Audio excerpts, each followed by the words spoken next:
காதலர் இரவின் அடையாளம். இது எனக்கு கெரியரையும் தாண்டி எனக்கு நிறைய நல்ல மனுஷங்களை தந்திருக்கு. இந்த படம் என் வாழ்க்கைக்கு ரொம்ப பெரிய நிறைய நல்ல மனுஷங்களெல்லாம் தந்திருக்கு. அதுக்கு ரொம்ப பெரிய தேங்க்ஸ். ஃபஸ்ட் தேங்க்ஸ் நான் வந்து நிக்கில் முருகன் சார் கிட்டேருந்து ஸ்டார்ட் பண்ணணும்னு நினைக்கிறேன். அவர் இல்லைன்னா நான் இந்த மேடையில் இல்லை. அவர் இன்ட்ரடியூஸ் பண்ணலன்னா எனக்கு இந்த லாந்தர் கிடச்சிருக்காது. So thanks to Nikhil Murugan sir. I'll be always thankful and grateful to you sir.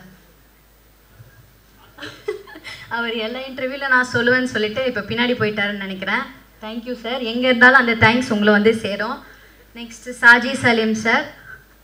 எனக்கு நான் போய் ஆஃபீஸில் பேசும்போது எனக்கு என்ன நரேட் பண்ணாங்க. நான் ஒரு தயக்கத்தில் இருந்தேன், சார் ஒரு தயக்கத்தில் இருந்தார். நான் எனக்கு கேரக்டர் கிடைக்குமா அப்படின்ற தயக்கத்தில் இருந்தேன். சாஜி சாருக்கு இந்த கேரக்டருக்கு சூட் ஆவாங்களா அப்படின்ற தயக்கத்தை தாண்டி அந்த கேரக்டரில் ஒரு நரேஷனில் ஒரு ப்ராப்ளம் போயிட்டு இருந்துச்சு. அதனால் சாருக்கு தயக்கம் வந்தது. So thank you sir. Thank you for giving me Jaanu. Thank you so much sir. M cinema productions சொல்லும் போது எனக்கு ரொம்ப சந்தோஷமாக இருக்குது. ஃபஸ்ட் டைமாக இந்த மாதிரி ஒரு ப்ரொடியூசர்ஸ் கிடைச்சிருக்கிறதுக்கு நான் ரொம்பவே கொடுத்து வச்சுருக்கணும். Vishnu sir, Badri sir and Ganesh sir ரொம்ப தேங்க்ஸ். இந்த மாதிரி ஒரு ப்ரொடியூசர்ஸ் நெக்ஸ்ட் யாருக்காவது கிடைக்குமான்னு எனக்கு தெரில, எனக்கு கிடச்சிருக்கு. ரொம்ப தேங்க்யூ சார். அண்ட் தென் ஞான சௌந்தர் சம்சான், நான் அப்படி தான் கூப்பிடுவேன் அவரை. எனக்கு ஃபஸ்ட்டு எல்லாருக்கூடமே அவ்வளோவா பாண்டிங் இல்லை. ஃபஸ்ட்டு நியூ டீம் அப்படின்ற மாதிரி தான் இருந்தது. டைரக்டர் சார் கூட வைப் கனெக்ட் ஆகிறதுக்கு முன்னாடி எனக்கு சம்சான் கூட நல்ல வைப் கனெக்ட் ஆகிடுச்சு. க்யூட்டி பை அவர் அந்த மாதிரி தான் இருக்கும். Set was so jolly. Samson இருந்தால் நல்லா டைம் போயிடும். டைரக்டர் சார் அப்படி ஒரு கண் சிமிட்டுற நேரத்துக்குள்ளே ஃப்ரேமிங் பண்ணி லைட்டிங்லாம் பண்ணிவிடுவார். ஸோ அந்தளவுக்கு அவங்களுக்குள்ளேயும் ஒரு நல்ல காம்போ பாண்டிங் இருக்குது.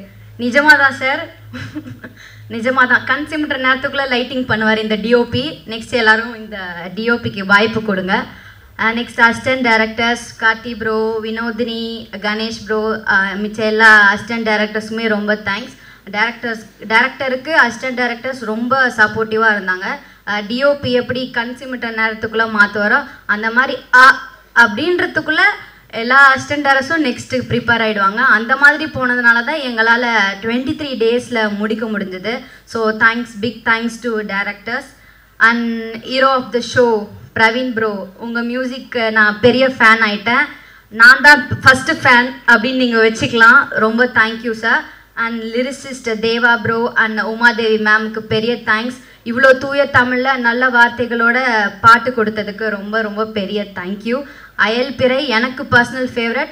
ஒரு நாளைக்கு 10 தடவைக்கு மேலே நான் கேட்டுருவேன். அந்தளவுக்கு எனக்கு ரொம்ப பிடிச்சிருக்கு. Thanks to Shakthi Sri ma'am too. And then Vipin and Sahana. Sahana கூட எனக்கு காம்போ இருந்துச்சு, பட் நோ ஆப்ஷன் விபின். நம்ம நெக்ஸ்ட் படம் கண்டிப்பாக பண்ணுறோம். Okay, thank you. Thank you every one. And media friends, நீங்கள் இல்லைன்னா நாங்கள் இல்லை. தேங்க்யூ. எங்களுக்கு எல்லோரும் சப்போர்ட் கண்டிப்பாக கொடுப்பீங்கன்னு நம்புகிறேன். லாஸ்ட்டாக ஒன்று சொல்லணும்னு நினைக்கிறேன். என் ஃபேமிலி சரௌண்டிங்ஸ் எல்லாருமே நீ எப்படி வரப்போகிற, உனக்கு ஒரு பேக்ரவுண்டே கிடையாது, சினிமா பேக்ரவுண்டே உனக்கு இல்லை, நீ எல்லாம் எங்கேருந்து ஹீரோயின் ஆக போகிற அப்படின்னு சொல்லியிருந்தாங்க. அப்படி கேட்டவங்க இன்னைக்கு எப்போ படம் ரிலீஸ் ஆகுது, எனக்கு டிக்கெட் கிடைக்குமா அப்படின்ற மாதிரி கேட்குறாங்க. கண்டிப்பாக டிக்கெட் கிடைக்கும். ஜூன் 21 படம் ரிலீஸ் ஆகுது. எல்லாரும் படம் பார்த்துட்டு எங்களுக்கு சப்போர்ட் கொடுங்க. தேங்க்யூ, வணக்கம். சாஜி அவரோட வந்து விடியுமுறை காத்திரு அப்படிங்கிற ஒரு படத்தில் நடித்தேன். அந்த படத்துக்கு உள்ளே போகிறதுக்கு மெயின் காரணம் என்னென்னா, இங்கே இருக்கிறாங்கன்னா அந்த டீம்ஸ் முண்டாசுப்பட்டி ராம் அவங்களுடைய நண்பர்கள் இவங்கெல்லாம் அந்த இதுலேருந்து வந்ததுனால ஃபஸ்ட்டு கதை கேட்டேன். கதை ரொம்ப பிடிச்சிருந்தது. அப்போது அதை நடித்தோம். ஏன்னா என்னோடய ரோல் வந்து ஒரு 10 நாள் தான். 10 நாள் ஆக்ட் பண்ணதில் என்ன நடந்ததே தெரியல, கடன்னு ஓடிச்சு. அப்போ திடீர்னு ஒரு நாள் வந்து டிஓபி வந்து சவுந்தர் அவர் எடுத்த ஷார்ட்டை ஒரு சீனை காட்டினார். ரொம்ப பியூட்டிஃபுல். அது ஆக்சுவலாக ஒரு சின்ன ஒருத்தருடைய க்ளோஸ்அப் வரணும், அதுக்கு வந்து அவர் தண்ணியிலேருந்து போய் அப்படி ஒரு ஷார்ட்டை அதை காட்டின விதம் ரொம்ப இன்ட்ரெஸ்டிங்காக இருந்தது.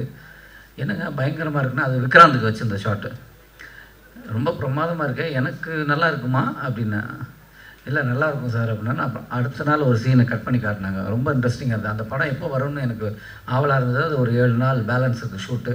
அந்த படம் எப்போ கூப்பிடுவாங்கன்னு ஒரு இருந்திருக்க டயத்தில் தான் சாஜி வந்து வேறு ஒரு படம் கமிட் ஆகி ஷூட் போகிறாரு அப்படின்னு.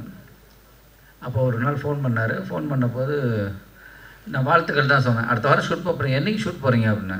இல்லை சார் நெக்ஸ்ட் வீக் போகணும், அதான் ஒரு பிரச்சனை. என்ன அப்படின்னா, இல்லை ஹீரோட டேட்டு அப்படின்னா வேறு ஒரு ஹீரோ இருந்தது, அதனால் இப்போ எனக்கு ஒன்று இப்போ என்ன பண்ணும் அப்படின்னா, நான் பண்ணுமா அப்படின்னு. ஏன்னா எனக்கு ஃபோன் பண்ணும்போது நான் பண்ணணுமா அப்படின்னா. ஆமாம் சார் அப்படின்னா. அப்போ நான் கேட்டேன், ஏன் நீங்கள் முன்னாடியே வரல அப்படின்னு. இல்லை சார் உங்கள் சம்பளம் அப்படின்னு. அப்போ இப்போ எப்படி கொடுப்பீங்க அப்படின்னு. இல்லை அதான் அப்படின்னாரு.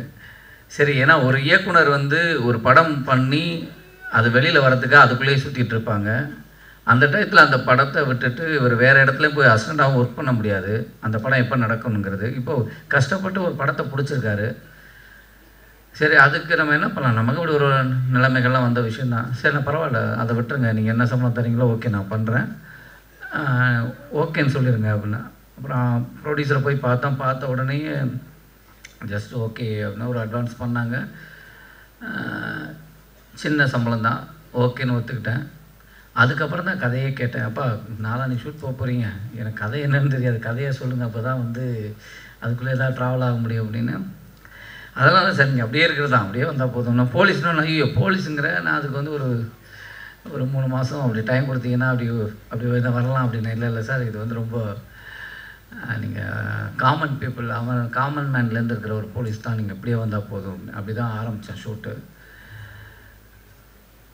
இப்போது இயக்குனர், கேமராமேன், ஆர்ட் டைரக்டர் தேவா, நடித்த நடிகர்கள், மியூசிக் டைரக்டர்ஸ், லிரிக் ரைட்டர், இப்படி இவங்களெல்லாம் வந்து நீங்கள் இந்த படம் பார்த்துட்டா அவங்களுடைய திறமைகள்லாம் வெளியில் தெரிஞ்சிடும். இவங்க எல்லாருக்கும் என்னால் வாழ்த்துக்கள் சொல்ல முடியும். மெயினாக தேவா, நீங்கள் சொன்னீங்க இன்றைக்கி வரையும் ஃபாலோ பண்ணிக்கிட்டு இருக்கீங்கன்னு. கவலைப்படாதீங்க, இந்த படத்துலேருந்து சினிமாவே உங்களை ஃபாலோ பண்ணும். ரொம்ப சந்தோஷமாக இருக்குது. ஏன்னா ஒரு நல்ல திரைப்படத்தில் தான் உங்களை சந்திச்சிருக்கிறேன். இப்படி ஒரு படத்தில் வந்திருக்கிறோம். ரொம்ப சந்தோஷமாக இருக்குது. இது ஏன் சொல்ல வரேன்னா, இவங்களுடைய திறமைகள் எல்லாமே வெளியில் வந்துடும். ஆனால் இதுக்காக ஒருத்தர் வேலை பார்த்துருக்காருங்க. நான் இதுவரை யாருக்காகவும் இல்லை, ஒரே ஒருத்தர், இந்த பத்ரிநாத்துங்கிற ஒருத்தர் தான். அந்த பத்ரி தான் ரொம்ப, நான் வந்து ஏவிஎம்லேருந்து எல்லாத்தையும் பண்ணிட்டேங்க. இப்படி ஒரு தயாரிப்பாளரை என் லைஃப்பில் நான் பார்த்ததே கிடையாது. நான் எத்தனையோ ஏவிஎம்மில் பண்ணியிருக்கேன், நிறைய படங்கள் பண்ணிட்டேன். விஜயா ப்ரொடக்ஷனில் பண்ணியாச்சு, பெரிய பெரிய ப்ரொடியூசர்ஸ்லாம் எல்லாம், அதுக்கெல்லாம் அவங்களெல்லாம் இதுவாக சொல்லலை. ஆனால் இவரை பார்க்க ரொம்ப சாதாரணமாக தெரியுது. ஆனால் அவ்வளோ பெரிய ஆள் அவர், அவ்வளோ பெரிய ஆள். ஆனால் அவங்க வீட்டில் அவங்க மனைவி இருக்காங்க, அவங்க பையன் தனுஷ், இவங்கெல்லாம் வந்து பார்த்திங்கன்னா ரொம்ப சாதாரணமாக எனக்கு ரொம்ப பிரமிப்பாக இருக்கும். இவ்வளோ பெரிய ஆளுங்க வந்து ரொம்ப சாதாரணமாக இன்றைக்கி வரை இருக்காங்க. சரி, இவர் அவ்வளோ பெருசாக இருக்கட்டும், இவரை சுற்றி கிட்டத்தட்ட இவர்கிட்ட எனக்கு தெரிஞ்சு நான் இவருடைய ஒரு 1000 கணக்கான நண்பர்களை பார்த்துட்டேன். இவர்கிட்ட வேலை பார்க்குறவங்க நண்பர்களாக. ஆனால் அத்தனை பேரும் இவர் நல்லா இருக்கணும்னு எல்லாரும் கும்பிட்றாங்க. ஒரு தொழிலாளி வந்து முதலாளி நல்லா இருக்கணும்னு கும்பிட்ற ஒரு முதலாளிங்க அவர். நான் அதை வந்து நான் ஒவ்வொரு தரமும் நான் ரொம்ப உருகி வேண்டிக்கிற ஒரே விஷயம் என்னென்னா, இப்படி ஒரு மனிதர், அவர் சினிமா மேலே அவ்வளோ பேஷன் இருக்குது, ஜெயிக்கணும். அதுதான் என்னுடைய நான் ப்ரேயர் பண்ணுறதே. இந்த படம் எங்களுடைய திறமைகள் பூரா வெளியில் வந்துடும். நாங்கள் என்ன பண்ணியிருக்கோம், இதை பண்ணியிருக்கோம், நீங்கள் படம் பார்த்து கமெண்ட் பண்ணி எல்லாம் சொல்லிடுவீங்க. அவங்களுக்கு இந்த படத்தோடைய திறமைகளை வச்சு எல்லாருக்குமே ஒரு வேலை கிடச்சிரும். ஆனால் இந்த தயாரிப்பாளர் ஜெயிச்சார்னா கண்டிப்பாக 50ல் 100 படம் பண்ணுவார். அவ்வளோ சினிமா மேலே ஒரு ஆவல் இருக்குது. கண்டிப்பாக சார், நீங்கள் உங்கள் எண்ணத்துக்கே நீங்கள் பெரிய சினிமாவில் சினிமாஸ் வந்து ஒரு பெரிய வெற்றியை கொடுக்கும். அது எனக்கு பெரிய நம்பிக்கை இருக்குது. கண்டிப்பாக நான் அவர்கிட்டே சொன்னேன், நான் உங்கள் சினிமாக்களில் அடுத்த சினிமாக்களில் நான் நடிக்கலாம் பிரச்சனை இல்லை. நல்ல கதை நல்ல படம் இருந்தால் நான் உங்களுக்கு சொல்கிறேன், நீங்கள் வேறு ஆக்டரை வச்சு கூட பண்ணுங்கள், ஆனால் நீங்கள் பெருசாக வாங்க அப்படி தான் சொன்னேன். நான் வந்து டக்குன்னு இப்படி ஒருத்தரை அவர் வச்சு பண்ணணும் அப்படிங்கிறதான் இல்லை. இந்த சினிமா அவருடைய எண்ணம், அவர் பெருசாக வரணும். இந்த சினிமாஸ் மிகப்பெரிய வெற்றி அடைய எல்லாம் வல்ல இறைவனை தான் நான் கேட்டுக்கிறேன். உங்களுடைய வாழ்த்துக்களோட என் உரையை முடிச்சுக்கிறேன், டைம் ஆயிடுச்சுன்றாங்க. நிறைய சொன்னால் அப்புறம் இதில் இருக்கிற பங்கெடுத்த மெயினாக வந்து எனக்கு பிடித்த இயக்குனர்கள்லாம் எங்கே இருக்கீங்க? ரவி சார், ஆக்சுவலாக அவர் சொல்லணும், ராமு, ரவி, அப்புறம் சங்கர் 3 பேர் தான் முண்டாசுப்பட்டி நான் அந்த ஒரு ஷார்ட் ஃபிலிமை பார்த்து வர சொன்னால் 3 பேரும் வந்திருந்தாங்க. ஆனால் இந்த 3 பேருமே இன்றைக்கி ஒரு இயக்குநர்களாக இருக்கிறாங்க, அதுவும் மிகப்பெரிய இயக்குநர்களாக இருக்காங்க.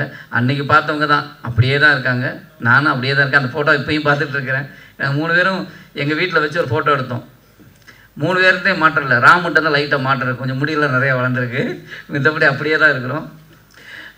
உங்களுடைய நண்பர் படம் எடுத்திருக்காரு, அதுக்கு தேடி வந்தீங்க பாருங்கள், அது ரொம்ப சந்தோஷமாக இருக்குது. இங்கே வந்த அத்தனை இயக்குனருக்கும் என்னுடைய மிகப்பெரிய நன்றி. உங்கள் ஆசீர்வாதத்தோடு இந்த படம் துவக்கட்டும், நடக்கட்டும். நன்றி, தேங்க்யூ. அதில் ஒரு முதல் திரைப்படம் ப்ளஸ் தொழில்நுட்ப கலைஞர் நிறைய எல்லாருமே கிட்டத்தட்ட முதல் முறை பணியாற்றுகிறது.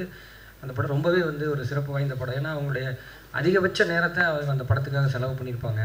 அந்த படத்தினுடைய லைஃப்பை அவங்க பார்த்துருப்பாங்க போது அந்த முதல் படம் ரொம்ப ரொம்ப முக்கியமானது அவங்களுக்கும் குடும்பத்தாருக்கு எல்லாருக்குமே.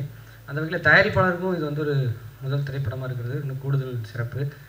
இந்த ஒட்டுமொத்த குழுவினரை அவர் நம்பி இருக்கிறதுங்கிறது ரொம்ப சந்தோஷமான விஷயம். தயாரிப்பாளருக்கு என்னுடைய வாழ்த்துக்களும் நன்றியும். பொதுவாகவே வந்து கதைகள் உருவாக்குற இடங்களுக்கு அப்படின்னு பார்த்தா மக்களோட நிறைய கனெக்ட் இருக்கிற ஒருத்தங்களுக்கு தான் நிறைய கதைக்களமும் கதாபாத்திரங்களும் உருவாகும். நம்ம அந்த வகையில் வந்து ஒரு வக்கீல்கிட்டையோ போலீஸ்கிட்டையோலாம் நம்ம போய் பேசணுன்னா அவங்ககிட்ட நிறைய கதைகள் இருக்கும். ஒரு ஆட்டோ ஓட்டுநர்கிட்ட பேசினா கூட நிறைய கதைகள் சொல்லுவாங்க, அவங்க சந்தித்த மனிதர்களையும் பிரச்சனைகளையும் சொல்லுவாங்க. அதிலும் வந்து வக்கீலோ போலீஸோ கூட நடந்து முடிஞ்ச சம்பவத்தை சொல்லுவாங்க. ஆனால் இந்த ஆட்டோ டிரைவர்கள் பார்த்திங்கன்னா நடந்த கதையில் ஒரு பகுதியாகவே இருப்பாங்க, அவங்க சாட்சியாகவே இருப்பாங்க. நிறைய ஆட்டோ டிரைவர்கள் துடிக்க உயிரை காப்பாற்றிருப்பாங்க, நிறைய விஷயங்களில் பங்கெடுத்திருப்பாங்க. ஏன்னா ஆட்டோ டிரைவரை பற்றி சொல்கிறேன்னா, சலீமனை தன்னுடைய ஆரம்ப காலத்திலேருந்து வாழ்வாதாரத்துக்காக ஒரு ஆட்டோ டிரைவர், அவர் வந்து ஒரு ஆட்டோ டிரைவராக தான் எனக்கு அவரை முதல்ல தெரியும். எப்படி தெரியும்னா, நாங்களாம் ஷார்ட் ஃபிலிம் பண்ணிட்டு இருக்கிற காலத்தில் சினிமாவுக்கு போயிட்டு ஒரு முயற்சி பண்ணிட்டு வந்திருக்கக்கூடிய ஒருத்தர் அப்படின்னு எனக்கு அவர் அறிமுகம் ஒரு 2006-07 அந்த காலகட்டத்தில். ஸோ நான் அவரை வீட்டுக்கு தேடி அவரை போகும்போது ஒரு ஆட்டோ ஓட்டுநர் அவர் அந்த வேலையை எவ்வளோ நேர்மையாக செய்ய முடியுமோ நீங்கள் பார்ப்பீங்கள்ல, ஒரு ஆட்டோ ஓட்டுநர் வந்து பணம் விட்டுட்டு போன பேக்கை வந்து பத்திரமா கொண்டு போய் கொடுத்தாருன்னு, அப்படியாப்பட்ட ஆட்டோ டிரைவர் அவர். அந்த வேலையை அவ்வளோ நேர்மையாகவும் ஒழுக்கமாகவும் ஒரு ஆட்டோ டிரைவருக்கு உண்டான எந்தவித ஒரு வளமையான தன்மை இல்லாமல் ஒரு நேர்த்தியான ஒருத்தராக இருந்தார். அப்போவே நான் அவர்கிட்ட பேசும்போது, ஏன்னா திருப்பி வந்து ஆட்டோ ஓட்டுறீங்க போது இல்லை நான் முயற்சி செஞ்சேன், இருந்தாலும் குடும்பத்தை நான் வந்து பார்க்கணும். ஒரு குடும்பத்தை தாங்கி நிறுத்தி ஒரு சினிமாக்குள்ளே முயற்சி பண்ணிக்கிட்டு குடும்பத்தை தாங்கி நிறுத்துறதுங்கிறது ரொம்ப கஷ்டம். நிறைய பேர் வந்து கொஞ்சம் இந்த பொறுப்புகளை குறைச்சிக்குவாங்க. ஆனால் இன்றைக்கி வரைக்கும் அவர் இந்த குடும்பத்துக்காக ஓடி ஒவ்வொரு வேலைகளும் செய்யும்போது பார்க்கல அவர் மிகச்சிறந்த மனிதராக அப்போவே எனக்கு தெரிஞ்சார். அவரிடம் அவ்வளோ கதைகள் இருக்கும். ஒரு 1/2 மணி நேரம் அவர்கிட்ட பேசுனீங்கன்னா அவர் அவ்வளோ கதாபாத்திரங்களை அவ்வளோ விஷயங்களை சொல்லுவார். அப்போ தான் நான் அவர்கிட்ட பேசும்போது சொல்லிக்கிட்டு இருந்தேன், ஏன்னா இவ்வளவு அனுபவம் இருக்கிற உங்களுக்கு இவ்வளவு வாழ்க்கை அனுபவம் இருக்கும்போது நீங்கள் இந்த வாழ்க்கை அனுபவங்களே நீங்கள் படமாக்கினாலே போதும். ஏன்னா அவர் ஆரம்ப காலத்தில் நிறையா கொஞ்சம் ஃபேண்டஸியான கதைகள் நிறையா அவர் வச்சுருக்காரு, அந்த கதைகள் நிறையா சொல்லுவார். அப்போ நான் அவர்கிட்ட சொன்னேன், நீங்கள் உங்கள் வாழ்க்கை அனுபவத்தை நிறையா இருக்குன்னா நீங்கள் அது பக்கமாக ஃபோக்கஸ் பண்ணுங்கன்னு சொன்னேன். அதுக்கு பிறகு அவர் வந்து உருவாக்குனது அந்த விடியும் வரை காத்திருங்கிற படம். அந்த படம் வெகு சிறப்பாக வந்திருக்கு. கூடிய விரைவில் அந்த படம் வரும். அந்த படம் ஒரு சிறு தாமதத்தை சந்திக்க நேரும்போது கூட மனம் தளராமல் திரும்ப உடனடியாக அடுத்த ஒரு கதையை உருவாக்கி அடுத்த ஒரு தயாரிப்பாளர்கிட்ட சொல்லி திரும்பி அடுத்த ஒரு படத்தை அவர் ஆரம்பிச்சுட்டாருங்கும் போது எனக்கு உண்மையிலேயே சொல்கிறதுக்கு வந்து வார்த்தைகள் இல்லை. ரொம்ப அவரை நினச்சி ரொம்ப சந்தோஷப்பட்டேன். ஏன்னா இப்படி ஒரு சின்ன ஒரு ஸ்ட்ரகிள் ஆகும்போது நிறையா பேர் சினிமாவில் வந்து கொஞ்சம் லைட்டாக மனம் தளர்ந்துருவாங்க, நமக்கு ஏன் அப்படி ஆச்சுங்கிறது அந்த யோசனைக்குள்ளேயே முழுகிடுவாங்க. ஆனால் இவர் வந்து அதை ரொம்ப ப்ராக்டிக்கலாக புரிஞ்சுக்கிட்டு அடுத்த கதைக்கு மூவ் ஆகி போனது ரொம்பவே சந்தோஷம். அந்த படத்துக்கும் தொடர்ச்சியாக சப்போர்ட் பண்ண சித்தார்த் சார் வந்து விதார்த் சார் வந்து ஆதரவு கொடுத்துருக்கிறது வந்து எனக்கு ரொம்ப சந்தோஷமாக இருந்தது. ஏன்னா விதார்த் சார் வந்து நாங்கள் 2012 வாக்கில் நாங்கள் வந்து அவரை சந்திக்கிறோம். அவர் வீட்டில் போயிட்டு நானும் ராமும் வந்து அப்போ முண்டாசுப்பட்டி கதையை வந்து அவர்கிட்ட முதல் முறையாக நரேட் பண்ண போனோம். அப்போ வந்து எங்களுக்கு சினிமாவில் யாருமே தெரிஞ்சவங்களே கிடையாது. ஊர்லேருந்து வர்றோம், திருப்பூர் மாதிரி ஊர்லேருந்து வந்து இங்கே நாங்கள் வந்து ரயில் விட்டு இறங்கி நேராக வந்து அவர் வீட்டுக்கு அட்ரஸ் பார்த்து அவர்கிட்ட பேசிட்டு அவர் வீட்டுக்கு போய் அவரை சந்திக்கிறோம், கதை சொல்கிறோம். அவர் கேட்குறாரு, கதை சொல்கிறோம் கேட்குறோம். அதை தாண்டி அவர் எங்களை வந்து அணுகுன முறைங்கிறது வந்து நாங்கள் யாரோ, ஆனால் அவ்வளவு ஒரு பணிவாக அல்லது ஒரு பாங்காக எங்களை அணுகி உடனே வாங்கினே அவர் காரில் எங்களை கூப்பிட்டு போய், ஏன்னா கதை சொல்லி முடிச்சோன்னே ஒரு சாப்பாட்டு வேலை வந்துருச்சு. வாங்கின எங்களை அவர் காரில் ஏற்றிக்கிட்டு இங்கே பக்கத்தில் இருக்கக்கூடிய இந்த ஆதித்யா இந்த ஹோட்டலுக்கு கூப்பிட்டு வந்து எங்களை சாப்பிட வச்சு, அவ்வளோ அது வந்து எங்களுக்கு ரொம்ப சந்தோஷமாக இருந்துச்சு. ஏன்னா இப்படி ஒரு நடிகர் வந்து இப்படி கூட தெரியாத ஒருத்தவங்களை இவ்வளோ இதுவாக நடத்துவாரா அப்படிங்கிறது வந்து இன்றைக்கி வரைக்கும் எனக்கு வந்து ஆச்சரியப்படுற ஒரு விஷயந்தான். இது மாதிரி நாமளும் நம்மளுடைய வாழ்க்கையில் நடந்துக்கணுங்கிற ஒரு இதை வந்து அவர் எங்களுக்கு அப்பவே கொடுத்துருக்காரு. இன்ன வரைக்கும் அவருடைய ஒரு நல்ல ஒரு நட்பு இருக்குது. எப்பவும் வந்து அவர்கிட்ட வந்து எந்த ஒரு ஆலோசனைகளும் கேட்கல. இந்த படத்துக்கு அப்போ கூட நான் அவர்கிட்ட பேசினேன் சலீமனுக்காக. இந்த படக்குழு அனைவரும் வெற்றி பெறணும், வெற்றி பெற்றே தீருவாங்க, அது வந்து நிச்சயமான ஒன்று. வந்திருந்து வாழ்த்திய அத்தனை பேருக்கும் என்னுடைய நன்றிகள். எம் சினிமா ப்ரொடக்ஷனுடைய அழைப்பை ஏற்று இந்த மேடைக்கு வந்திருக்கக்கூடிய அனைவருக்கும் என்னுடைய மனதார நன்றிகளை தெரிவித்துக் கொள்கிறேன். நேரம் ரொம்ப குறைவாக இருக்கிறதுனால இந்த படத்தை பற்றி நான் எதுவும் பேச போகிறதில்ல. ஏன்னா படத்தை பற்றி எல்லாருமே பேசிட்டாங்க. அதனால் நான் சில 2-3 முக்கியமானவங்களுக்கு நன்றி சொல்லணும்னு ஆசைப்பட்றேன். அதை மட்டும் நான் இந்த மேடையில் சொல்லிக்கிறேன். முதல்ல என்னுடைய ப்ரொடியூசர் பத்ரி சார் அவர்கள் என்ன நம்பிக்கையில் வந்து நான் சொன்ன கதையை எடுத்துக்கிட்டு ஒத்துக்கிட்டாருன்னு எனக்கு தெரியாது. ஆனால் ஒத்துக்கிட்டதுக்கு பிறகு ஒரு இடத்துல கூட சின்ன ஒரு தயக்கம் கூட இல்லாமல் கேட்டது எல்லாமே மிகச்சிறப்பாக பண்ணி கொடுத்தாரு. உண்மையை சொல்லப்போனால் அவர் கூட ட்ராவலான இந்த 1 வருஷம்தான் என்னோடய பேங்கில் பேலன்ஸே மிச்சம் இருந்தது. அது வரைக்கும் 0 அக்கௌண்ட்டில் இருந்தால் என்னோடய பேங்க் பேலன்ஸ் வந்து அவர்கிட்ட இருக்கிற காலத்தில் தான் ஓரளவுக்கு பணத்தோடு இருந்தது. ஏன்னா கேட்டு கொடுக்க மாட்டார். நான் கேட்கணுங்கிற அவசியம்லாம் கிடையாது. அவர் போகும்போது ஒவ்வொரு தடவை கேட்டு பணம் கொடுன்னு சொல்லி அவர் சொல்லி அந்தளவுக்கு ரொம்ப நல்லா பார்த்துக்குவார். இது மாதிரியான ஒரு ப்ரொடியூசர் இன்னொரு தடவை கிடைப்பாங்களான்னு எனக்கு தெரியாது. அதனால் முடிஞ்ச அளவுக்கு இப்போ அனுபவிச்சுக்கிட்டேன்.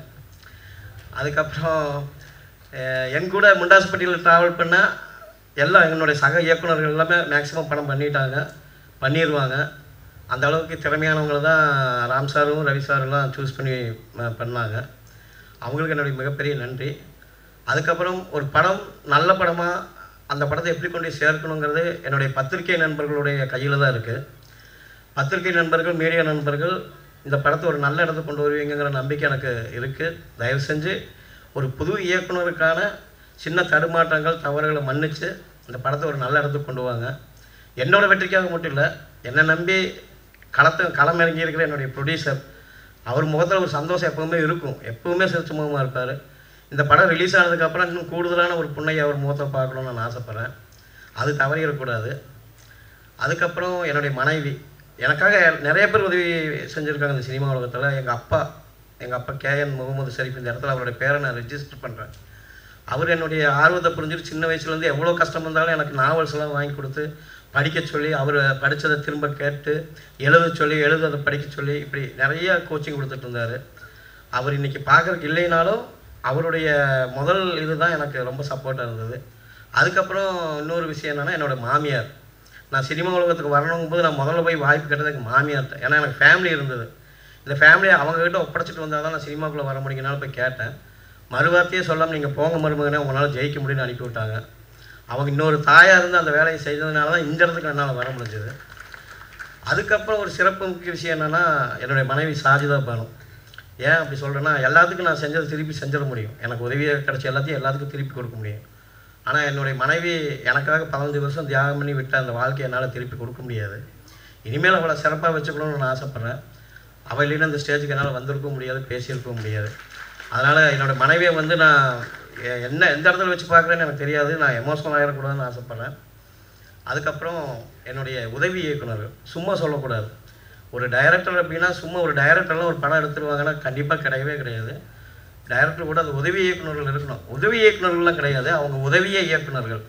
ஏன்னா நாளைக்கு அவங்க எல்லாருமே படம் பண்ணுவாங்க, ஜெயிப்பாங்கங்கிற நம்பிக்கை இருக்குது. ரொம்ப இரவு பகல் தூக்கம் இல்லை, நல்ல சாப்பாடு இல்லை, அதுபோக டென்ஷனில் நம்ம கண்டபடி பேசுகிற அந்த திட்டையும் வாங்கிட்டு, நல்ல துணிமணி இல்லை, இது எல்லாத்தையும் தாண்டிட்டு எனக்கு கிடச்சிடும். ஒரு படம் நல்லா ஓடிக்கிட்டால் எனக்கு அடுத்து ஒரு படம் கிடச்சி போயிடுவோம். அவங்க எப்படின்னு தெரியாது. ஆனால் அதை பற்றியெல்லாம் நினைக்காம அவங்க அந்த தேனி மாதிரி பறந்து வேலை செய்கிறாங்க. என்னுடைய அசோசியேட் டைரக்டர் கார்த்தி, அவனை இந்த இடத்துல ஏன் சொல்கிறேன்னா, அவன் தூங்கி ரொம்ப நாள் ஆச்சு. என்ன தூங்க வச்சு அவன் வேலை செஞ்சிட்ருக்கான். அப்போ அவன் இனிமேல் தான் தூங்குவான்னு நினைக்கிறேன். அவன் ரொம்ப நல்ல பையன், ரொம்ப கடுமையாக உழைச்சிருக்கான். அதுபோக என்னுடைய ப்ரொடக்ஷன் டீம், பத்ரி சார் வந்து எனக்கு ஒரு டீம் கொடுத்தாரு. பாஸ்கர்ஜி, விஷ்ணு ப்ரோ அப்படி ஒரு டீம் கொடுத்தாங்க. எல்லா இடங்கள்லையும் அவங்க வந்து எனக்கு ரொம்ப ரொம்ப உறுதுணையாக இருந்தாங்க. விஷ்ணு ப்ரோ வந்து சொல்லப்போனால் அவர் ஒரு இன்னொரு டைரக்டர் மாதிரி எல்லா விஷயங்கள்லையும் பங்கெடுத்து அந்த கருத்துக்களை சொல்லி அந்த படம் இந்த அளவுக்கு தெளிவாக வர்றதுக்கு விஷ்ணு வந்து ரொம்ப கஷ்டப்பட்டார். சும்மாலாம் சொல்லக்கூடாது. வந்தோம் கடமைக்கு வேலை செஞ்சவங்களும் இல்லாமல் அவர் ஒவ்வொரு விஷயத்துலையும் எங்களுக்கு பங்கெடுத்துக்கிட்டார். எல்லா விஷயத்துலையும் கேட்பார். ஒரு சின்ன மியூசிக்னாலும் உடனே என்னை கூப்பிட்டு சார் இது கொஞ்சம் கரெக்ஷன் பண்ணிக்கலாம் சார், கொஞ்சம் இன்னும் கொஞ்சம் போகலாம் சார் அப்படின்னு சொல்லுவார். அதெல்லாம் ஒரு இந்த படம் நல்லா வர்றதுக்கு அதெல்லாம் ஒரு காரணமாக இருந்தது. அதே மாதிரி என்னுடைய ஒளிப்பதிவாளர் ஞான சௌந்தர் என்ற சந்தோஷ், நான் சந்தோஷ் தான் கூப்பிடுவேன். அங்கே நாங்கள்லாம் அப்படியெல்லாம் இருக்கவே மாட்டோம். ஸ்பாட்டியெல்லாம் ரொம்ப ஒரு ஃப்ரெண்ட்ஸ் போல தான் இருந்துக்குவோம். என்ன சொன்னாலும் சந்தோஷ்க்கு 2 நிமிஷம் போதும். அதை நான் என்ன ஷார்ட் சொன்னாலும் சரி, அந்த ரைட்டிங் 2 நிமிஷம் தான், 3ஆம் நிமிஷம் போலான்ட்டு வந்து நின்றுவார். ஒரு டீ குடிக்க விட மாட்டார், அவ்வளோ ஃபாஸ்ட்டு.